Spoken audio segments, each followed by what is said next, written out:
Samantala, kinumpirma ng Samahang Basketball ng Pilipinas ang pakikipagtulungan nito sa Department of Education para maisama ang 3x3 basketball sa mga public schools bilang bahagi ng kanilang grassroots program. Yan ang report ni teammate Jamaica Bayaka.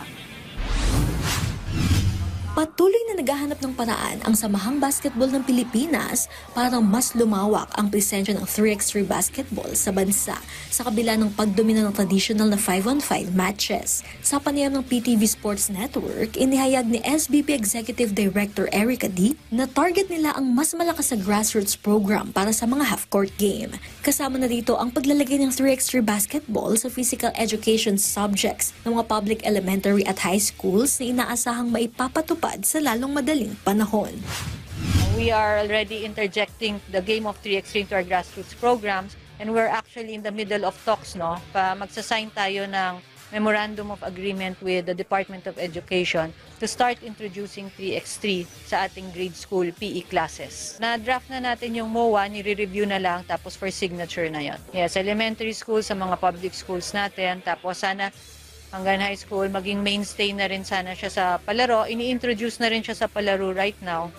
Tapos meron tayo nung U16 natin na pambansang tatluhan for SBP, na national finals natin. Na may regional finals lahat yon. So talagang sinusuyod natin yung talent across the archipelago.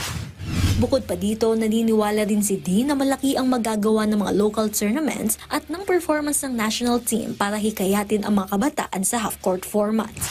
And I think it's always the performance of the national team. Pag maganda performance ng national team mo, naririnig ng lahat yan, tapos gusto rin nilang laruin. To have tournaments like this para nakikita nila, lalo na pag ginagawa natin in public spaces like the malls where common bystanders would see na meron palang ganitong klaseng laro.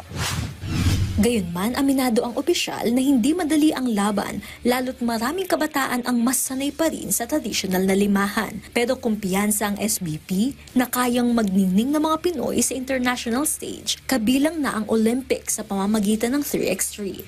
Ang number one challenge natin is the presence of 5-on-5. Kasi syempre, yan pa rin yung sikat sa Pilipino. So, lahat ng player, yan ang gusto laruin. Parang minsan pag sinabing 3x3, ayoko dyan, gusto ko 5-on-5. So, that's the number one challenge. But I think it's all about differentiating, na it's a different sport altogether. And that there's another pathway to the Olympics, which is 3x3 basketball.